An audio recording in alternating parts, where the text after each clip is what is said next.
ایک نوجوان ہمارا طبیعی دوست گلاسگو میں رہتا تھا، وہ بیمار ہو کے ہاسپٹل گیا ہے، تو اس کی جو اٹینڈنٹ نرس تھی اس نے 3-4 دن کے بعد کہا کہ آپ مجھ سے شادی کریں گے؟ اس نے کہا میں مسلمان ہوں، تم کرسچن ہو؟ کہا میں مسلمان ہو جاؤں، اگر آپ شادی کرتے تو میں مسلمان ہوتا۔ اس نے کہا تم کس وجہ سے مجھے یہ پیشکش کر دیں؟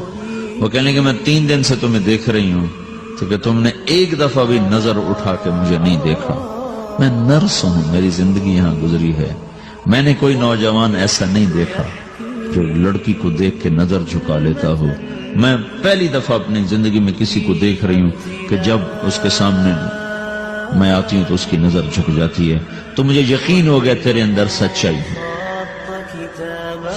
وہ مسلمان ہو گئے، اس نے آگے کتنی بچیوں کو مسلمان کیا۔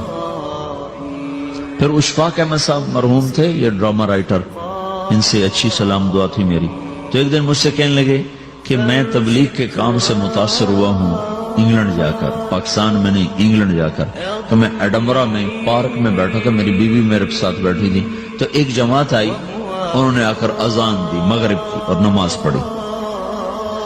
نماز کے بعد 13-14 لڑکیاں بھاگ کے آگے آئیں ان سے بات کرنے کے لیے، تو میں نے بیوی سے کہا آؤ سنو یہ کیا کہنے لگے، تو کہا ہم دونوں بھی پہنچے، تو جس نے جماعت کرائی تھی اس کو ایک لڑکی آگے بڑھ کے کہتی آپ کو انگلش آتی؟ کہی آتی۔ کہی آپ نے کیا کیا ہے؟ کہی ہم نے اپنی عبادت کی۔ تو لڑکی کہنے لگی آج تو اتوار نہیں ہے، تو اس نوجوان نے کہا کہ جی ہم دن میں 5 دفعہ کرتے ہیں، صرف اتوار کو نہیں، روزانہ 5 دفعہ۔ وہ لڑکی کہنے لگی یہ تو بہت زیادہ ہے، آپ اس کو کیسے نبھاتے ہیں؟ تو اس نے اس کو جواب دیا، 2-3 سوال اس نے اور کیے، جواب دیا، تو کہنے لگی اچھا بہت مہربانی، اس نے سے ہاتھ بڑھایا آگے ملانے کے لیے تو وہ نوجوان کہنے لگا میں آپ سے معافی چاہتا ہوں، میں آپ کو ہاتھ نہیں ملا سکتا۔ تو اس لڑکی نے کہا کیوں؟ کہ یہ ہاتھ میری بیوی کی امانت ہے اور کسی کو نہیں لگ سکتا۔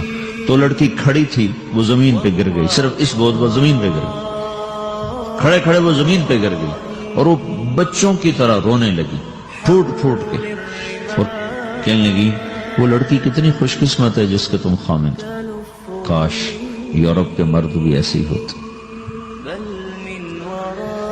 جس رب نے نفسیات بنائی ہے وہ اگر کوئی عورت کپڑے اتار دے تو اس کی نفسیات بدل جاتی، چاہے وہ مغرب میں پیدا ہو چاہے وہ مشرق میں پیدا ہو۔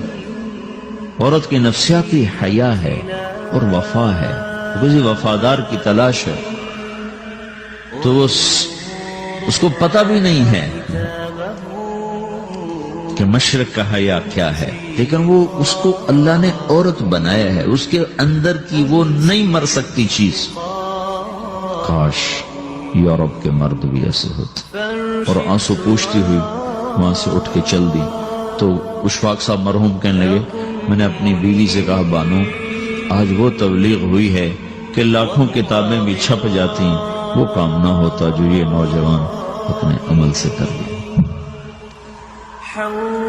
تو میرے عزیزو کٹی پتنگ نہ بنو، اپنی کٹی پتنگ کی منزل کوئی نہیں رہتی۔ اللہ اس کے رسول کے ہاتھ میں اپنی ڈور دے کے چلو، اللہ اس کے رسول کی غلامی میں اپنے آپ کو چلاؤ تو اللہ تمہیں بھاگ لگائے، عزت بھی دے گا۔ اپنی منمانی میں کوئی راحت نہیں، اللہ کی قسم کوئی راحت نہیں۔ 6 بر اعظم پھر کے تمہیں بتا رہا ہوں کہ جو اپنی ترتیبوں پر چلنے والوں کے دکھ آپ لوگ اندازہ نہیں لگا سکتے۔ چلنا ہے تو اللہ اس کے رسول کی زندگی کو اپنا کے چلو، اللہ تمہاری دنیا بھی سکھ والی بنائے گا، آخرت بھی سکھ چین والی بنائے گا۔ لیکن یہ سیکھنا پڑے گا، سیکھنا پڑے گا۔ تبلیغ اس کو سیکھنے کی محنت ہے اور اس کو آگے پہنچانے کی محنت ہے۔ تو یہ عمر ہے، اس وقت ساری دنیا اسلام کے لیے تیار ہے، چونکہ نظریاتی طور پر دنیا شکست کھا چکی، کسی کے پاس کچھ نہیں۔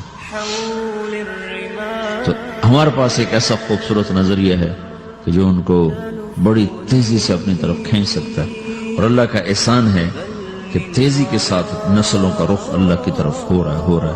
تھوڑی ہمت کرو، چھٹیوں کا وقت تبلیغ میں دو، باقی وقت اپنی تعلیم کو دو، گھر جاؤ تو ماں باپ کے خادم بن کے رہو، نوکر بن کے رہو۔